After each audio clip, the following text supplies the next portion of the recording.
bonjour à tous. Je vois que pas mal de participants sont parmi nous et sont arrivés bien à l'heure, c'est très bien.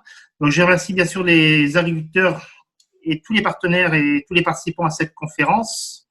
Un nouveau mode de communication pour moi en tous les cas, et puis pour certains d'entre vous aussi sûrement. Cette période de confinement nous a permis d'évoluer dans ce système qui est très approprié, je trouve, à nos professions. Et je pense qu'on pourra continuer aussi de temps en temps à converser de la sorte. Merci pour l'organisation et l'investissement à Nathalie Madio de la FNSEA, à Camille Mailleux de la Centre-Loire et à Louis Sago, notre directeur commun, pour leur investissement et la réalisation de ce projet RSE. On est parti d'un constat, les attentes de la société française vis-à-vis de l'agriculture sont à la fois d'une grande exigence et d'une grande variété. Si la période actuelle met en valeur ce rôle central qui est de nourrir, cela ne doit pas occulter les autres demandes sociales, sociétales et bien sûr environnementales. La Centre-Loire et la FNSEA 41 ont initié la démarche Terra 41 avec le soutien du conseil départemental pour répondre à ces exigences. Alors, merci à Pascal Biolac, vice-président en charge de l'agriculture, à qui prendra la parole à la suite. Et puis merci, en même temps, j'en profite de remercier Nicolas Perruchot, notre président, pour son investissement à ce projet. L'agriculture du Loir-et-Cher produit de la valeur bien au-delà de la simple alimentation, sur le tissu social, sur le tissu rural, sur la vitalité économique, sur l'emploi, la biodiversité, l'environnement, le bien-être animal, la diversité des paysages. Notre contribution est décisive, mais elle n'est malheureusement ni comptabilisée et malheureusement non plus ni valorisée. Terra 41 a vocation de mesurer l'ensemble de ces impacts selon une méthode rigoureuse et permettre une réelle valorisation de ces richesses produites auxquelles la société accorde de plus en plus d'importance, voire même d'exigence. Nous croyons à cette démarche de mesure de la responsabilité sociétale des exploitations agricoles, d'un territoire, et gageons que le soutien du conseil départemental, du Crédit Mutuel, de Groupama, soit des indices de sa pertinence. Si je devais résumer maintenant la démarche qui va vous être présentée par Camille, je dirais que les agriculteurs créent de nombreuses richesses sur notre territoire depuis bien longtemps. Il est temps de le faire savoir et d'en récolter surtout les fruits en termes de reconnaissance, bien sûr, et en termes financiers. C'est l'objectif de Terra 41 et c'est pour cela que j'incite tous les agriculteurs à s'inscrire dans cette démarche. Voilà pour ce petit mot d'introduction. Maintenant, je crois que c'est Pascal Biolac qui va prendre la parole. Bonjour à tous. Merci Gilles, Monsieur le Président. Je voudrais à mon tour, comme tu l'as fait, saluer bien sûr la FNSEA 41 et Didier Delory et puis Florent Leprêtre qui avait initié la démarche avant son changement de fonction. Bien sûr, te remercier Gilles en tant que président du réseau AS avec toutes tes équipes. Je pense bien sûr à Louis, Camille et puis tous ceux qui ont participé et aussi Nathalie que je remercie pour la préparation de cette réunion. Je voudrais saluer bien sûr les élus du conseil départemental qui, suite à un débat constructif, ont toute sensibilité confondue souhaité s'associer à cette démarche RSE qui a été initiée par une demande commune à la fois de la collectivité bien sûr que je représente et que j'ai l'honneur de représenter, Nicolas Perruchot aujourd'hui, mais aussi le réseau du monde agricole, la FNSEA, et le réseau accompagnement et stratégie que tu présides. Et on a pu très vite travailler et trouver les éléments techniques. Je voudrais moi saluer en ce qui nous concerne Jacques Launay et les services du département sur l'agriculture. On a bien sûr des objectifs communs et tu l'as très bien dit Gilles sur l'intérêt pour les agriculteurs que représente cette démarche responsabilité sociétale des entreprises. C'est bien sûr protéger et défendre les données qui sont dans les exploitations agricoles, les ordonnancer, les structurer et aussi en faire des procédures et les hiérarchiser. je parlerai un peu égoïstement, bien sûr, pour le département du Loir-et-Cher et pour le conseil départemental. C'est une démarche qui est conduite collectivement avec tous les acteurs que tu as cités. Bien sûr, je m'associe à ce que tu as dit sur nos partenaires, Groupama, avec qui nous avions fait la présentation, et je sais que Guillaume Malbaud, je crois, est parmi nous, et le président Jean-Christophe Mandard, quand on a pu faire les présentations au centre de formation des sapeurs-pompiers que j'avais le plaisir de mettre à votre disposition en tant que président du SDIS pour cette présentation, et le Crédit Mutuel pour s'associer en partenariat sur cette démarche. C'est bien sûr pour nous élus, et tout le monde l'a bien compris, toute sensibilité politique confondue. J'insiste parce que c'est une démarche, c'est pas toujours le cas, et là il y a eu d'un seul homme un vote commun pour donner cette aide exceptionnelle. C'est renforcer l'attractivité externe du département de Loir-et-Cher. Hein. On a un département avec un certain nombre d'atouts, et tu l'as dit fort justement, Gilles, tout à l'heure. Valoriser la filière agricole qui fourmille de compétences, d'initiatives. C'est valoriser les engagements et les pratiques des agriculteurs avec des indicateurs qui font la preuve et l'état des lieux de l'évolution de la ferme Loir-et-Cher, cette ferme qui est variée, diversifiée, professionnelle, qualiteuse. On s'en aperçoit durant cette période que l'on traverse, qui est un peu compliquée pour tout le monde, qu'il l'est aussi, bien sûr, pour l'économie agricole, même s'il y a des secteurs qui ne sont pas impactés directement pour l'instant. On pense notamment aux grandes cultures qui sont moins impactées, mais on voit bien que il y a de la qualité, et il y a dans ce moment important où les gens se recentrent sur la proximité et les marchés et les magasins de producteurs, on voit que la ferme Loir-et-Cher, elle est tout de suite compétente, tout de suite, je dirais, au boulot, et très rapidement avec ses vertus et ses qualités. Pour le département, c'est bien sûr innover en soutenant l'agriculture face aux évolutions des marchés par une démarche originale sur ce RSE. C'est aussi promouvoir les atouts diversifiés de l'ensemble du territoire du Loir-et-Cher, qui est un département rural avec une économie, et la première économie de notre territoire disséminée sur l'ensemble du territoire, quelles que soient les productions, c'est bien sûr l'agriculture.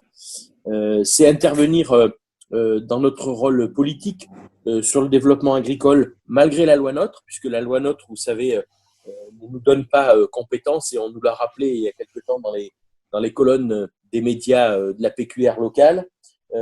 Mais en tout cas, dans les compétences, le conseil départemental a le développement des territoires et des infrastructures par le biais de l'aménagement numérique du territoire. Donc, c'est par ce biais que nous sommes rentrés à vos côtés, de l'ensemble des partenaires que tu représentes, Gilles, pour aussi, derrière, nous apporter un outil de décision qui nous permet de définir des politiques d'innovation que l'on peut soutenir au département, et des politiques mutualisées. Et d'ailleurs, il y en a quelques-unes qui fonctionnent bien. Hein. On peut parler de la démarche agri-locale qui se mène avec la Chambre d'agriculture et le conseil départemental et la commande publique. On a aussi la démarche qui est menée par la Chambre d'agriculture sur la démarche HVE que le conseil départemental soutient. Et là, on est aussi sur l'environnement. Et quand, dans ces moments de crise, on est capable tous de se serrer les coudes et de mener des démarches comme celle-ci, et d'amener les gens dans les cours d'exploitation agricole ou dans les magasins ou dans les marchés de producteurs, eh bien, on commence à faire de l'environnement parce que on développe moins de gaz à effet de serre. Et donc, c'est hyper important que l'on puisse être aux côtés de cette démarche et de la soutenir, et en tout cas en y apportant notre contribution financière pour lui permettre de se structurer dans ce travail d'équipe qui se mène, je dirais, de façon, et on le doit à Camille et à Louis, très certainement, mais de façon très plaisante, très motivée et très consciencieuse. Voilà ce que je voulais dire, cher Gilles. Bonjour à tous, Camille Mailleux, je suis expert comptable à l'AS Centre-Loire et chargée de mission RSE pour la FNSEA 41. Donc, je vais vous présenter l'aspect technique de la démarche Terra 41, qui signifie terre d'engagement et de responsabilité agricole. Donc la démarche Terra 41, c'est une démarche dite de responsabilité sociétale des entreprises, donc on appellera pour la suite démarche RSE. Donc qu'est-ce qu'une démarche RSE? La RSE, c'est une méthode de développement durable qui est normée et reconnue à l'international. Donc cela signifie que la démarche RSE est utilisée par des entreprises commerciales par obligation réglementaire ou sur base du volontariat pour communiquer sur ce qu'elles font de bien ou sur ce qu'elles peuvent améliorer en matière de développement durable. La démarche repose sur l'idée que l'économique ne peut pas fonctionner sans l'environnement dans lequel l'entreprise évolue, sans l'aspect social, c'est-à-dire sans ses salariés, et sans l'aspect sociétal qui définit les relations entre l'entreprise et la société. Donc, la démarche RSE valorise les aspects environnementaux, sociétaux et économiques des entreprises. Donc, cette démarche nous permet de montrer que les entreprises, et en l'occurrence l'entreprise agricole, s'est adaptée aux attentes de la société et aux nouveaux modes de consommation attendus par la société, que l'entreprise agricole s'est adaptée aux contraintes réglementaires nombreuses qui s'imposent à elle en matière d'environnement et en matière de contraintes réglementaires sociales. Donc, elle permet de montrer que l'entreprise agricole sait répondre à tous ces événements et cela permet au final de valoriser son image. Donc, qu'est-ce que Terra 41 et à quel enjeu du quotidien la démarche va permettre de répondre pour les agriculteurs du Loir-et-Cher? Donc, nous avons fait le constat que tous les agriculteurs rendaient de grands services à la société et que la ferme du Loir-et-Cher est source de valeur ajoutée pour tout le département. Donc, l'idée, c'était de réaliser une démarche RSE collective pour tous les agriculteurs du Loir-et-Cher, mais adaptée aux enjeux agricoles du département par filière. Donc, Terra 41, c'est mesurer, valoriser et améliorer les services rendus par l'agriculture à la société et qui sont attendus par la société. Donc, c'est vraiment le moyen qui permet de reconnaître toute la richesse produite par l'activité agricole. Donc, Terra 41, c'est une démarche RSE qui est innovante, engagée à l'initiative de la profession agricole, du conseil départemental et de l'AS Centre-Loire. Donc, pourquoi innovante? Parce que c'est la première démarche RSE en France qui a été réalisée par et pour des agriculteurs sur un même territoire.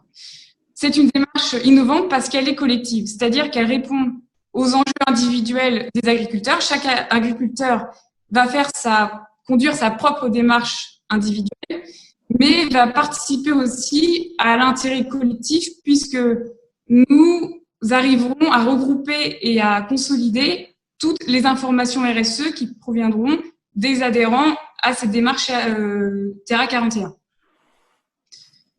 Donc, à quel enjeu Terra 41 permet de répondre pour les agriculteurs du Loir-et-Cher, des enjeux qui sont présents au quotidien.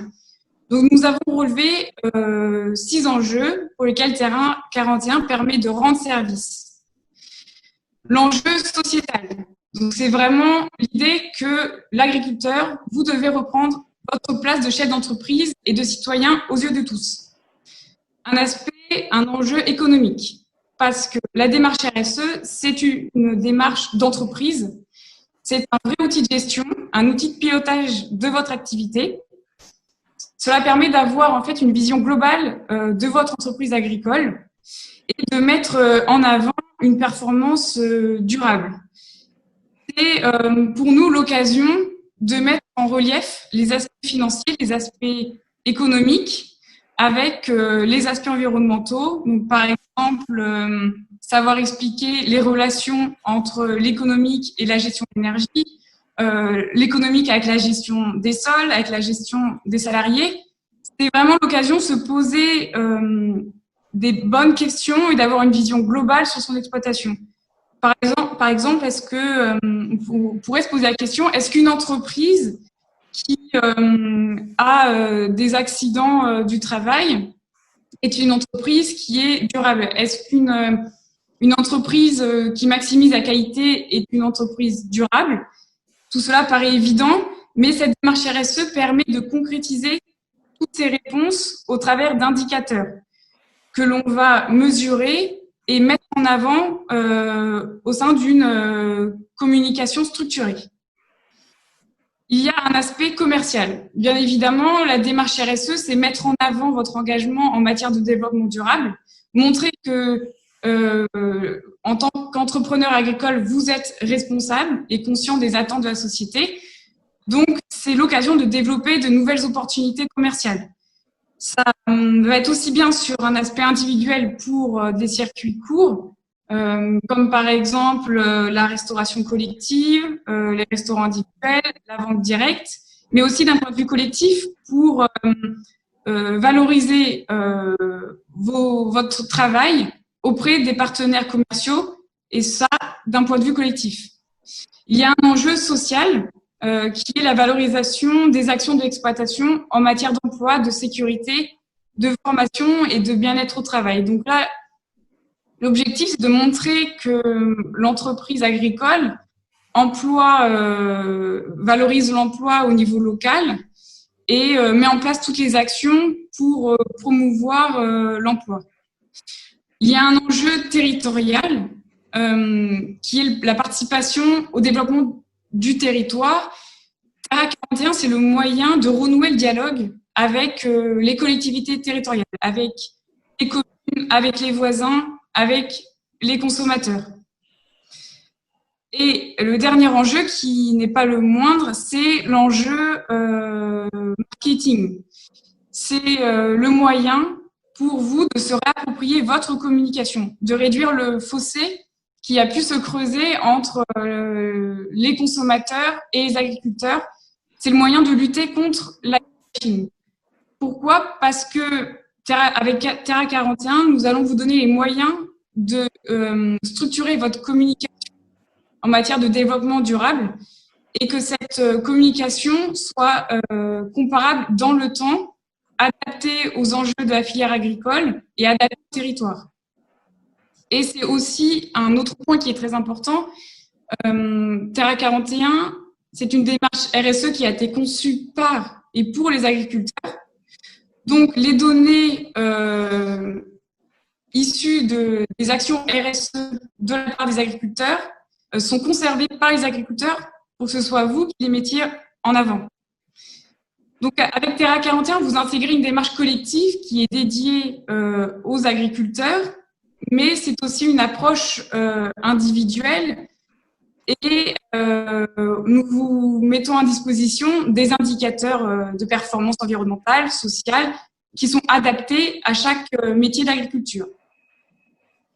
Il n'y a aucune obligation en rentrant dans cette démarche, c'est-à-dire qu'il n'y a pas de certification, mais par contre, c'est la garantie d'une valorisation immédiate de votre engagement, qui est en fait un engagement que vous portez déjà tous les jours au quotidien, et c'est simplement le moyen de le mettre en avant de manière structurée et outillée. Donc concrètement, en quoi consiste la démarche Terra 41? Qu'est-ce que nous allons vous mettre à disposition comme outil lorsque vous deviendrez adhérent à la démarche Terra 41? Donc nous sommes axés sur 4 moyens d'accompagnement. Le fait d'avoir une assistance par donc des professionnels de la RSE, la mise à disposition d'outils afin que vous puissiez mener à bien votre démarche RSE, le moyen de partager entre vous les retours d'expérience, la comparaison des indicateurs de performance RSE entre filières, et le dernier point, c'est la valorisation de votre démarche RSE auprès du public. Donc, sur l'aspect de l'outil, l'adhésion à Terra 41 permet de mettre à disposition une plateforme logicielle RSE qui s'appelle EasyPO et qui vous donne un accès personnel 24/24. Donc, sur cette plateforme RSE, vous allez saisir vos données de manière autonome et personnelle. Nous serons là pour vous assister en cas de besoin pour prendre en main le logiciel via des formations de prise en main, via des tutoriels. Et vous allez rentrer vos données, par exemple, si on prend la gestion de l'énergie, ça sera des données qui seront la consommation de fuel, la consommation de gaz, la consommation d'électricité. Et nous remplirons automatiquement au maximum les données qui peuvent provenir de la comptabilité, de façon à ce que la démarche soit la plus simple et intuitive pour vous et qu'elle soit la plus automatique possible. Donc, une fois que toutes les données sont intégrées, cela va générer des indicateurs donc, de performance, aussi bien quantitatifs que des mesures, soit des indicateurs qu'on appellera qualitatifs, qui sont des bonnes pratiques que vous mettez en place tous les jours. Donc, toutes ces informations, ces indicateurs, seront regroupés et structurés sous forme de tableaux de bord qui porteront sur les grands enjeux de votre quotidien.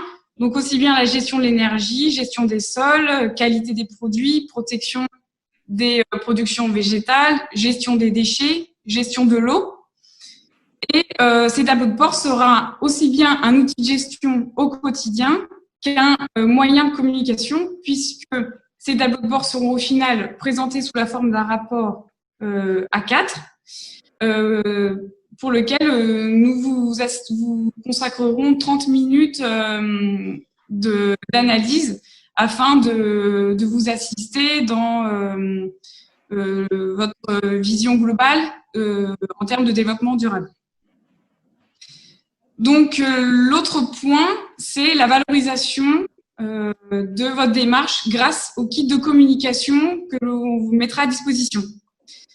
L'objectif, c'est vraiment de faire connaître l'engagement que vous avez en matière de développement durable, que vous réalisez, je le rappelle, tous les jours. C'est vraiment retracer ce que vous faites au quotidien. Donc, on vous donnera un logo Terra 41 et un panneau pour lequel vous pourrez planter à l'entrée de la ferme pour que ce soit visible au maximum. Et sur ce panneau, qui sera mis à disposition pour chaque participant, nous ajouterons, si vous le souhaitez, un QR code, ce qui permettra en fait, par un simple flash, d'accéder directement à votre rapport RSE. Et en même temps, si vous en avez les moyens, d'accéder directement à votre site, par exemple, commercial, si vous faites de la vente en direct. L'idée, c'est vraiment d'arriver à relier les débouchés commerciaux avec le développement de l'engagement RSE, et aussi de manière à diffuser et relayer au maximum votre engagement RSE. Donc, pour finir, étant donné que chaque engagement est regroupé, analysé de manière collective par nos services, nous relayerons vos engagements au niveau local et au niveau régional. Donc, pour ces services que nous mettons à disposition, nous proposons un abonnement de base qui s'élève à 30 € hors taxe par mois. Et pour le soutien de cette démarche par le conseil départemental, nous offrons un tarif compétitif de 10 € hors taxe par mois pour les 50 premiers adhérents en 2020 et les 50 premiers adhérents en 2021. Et donc, le Crédit Mutuel Région Centre, grâce à sa participation exclusive, va prendre en charge pendant 1 an, pour toute adhésion jusqu'au 30 septembre 2020, l'abonnement à Terra 41, donc pour les adhérents de l'AS Centre-Loire. Moi, je suis donc président de la fédération du Crédit Mutuel de la Région Centre, mais je suis également agriculteur dans le nord de l'Eure-et-Loire. dans la région du Thymerais. Donc, la fédération colle au département de la région Centre. Il n'y a pas eu de redécoupage. C'est les 6 départements. Et notre fédération est issue de l'agriculture en 1906 à la naissance d'un syndicat qui était le syndicat agricole du Dunois. Donc, on est issu de l'agriculture pour de l'agriculture. Aujourd'hui, nous sommes le partenaire financier de 12 000 entreprises agricoles sur la région Centre.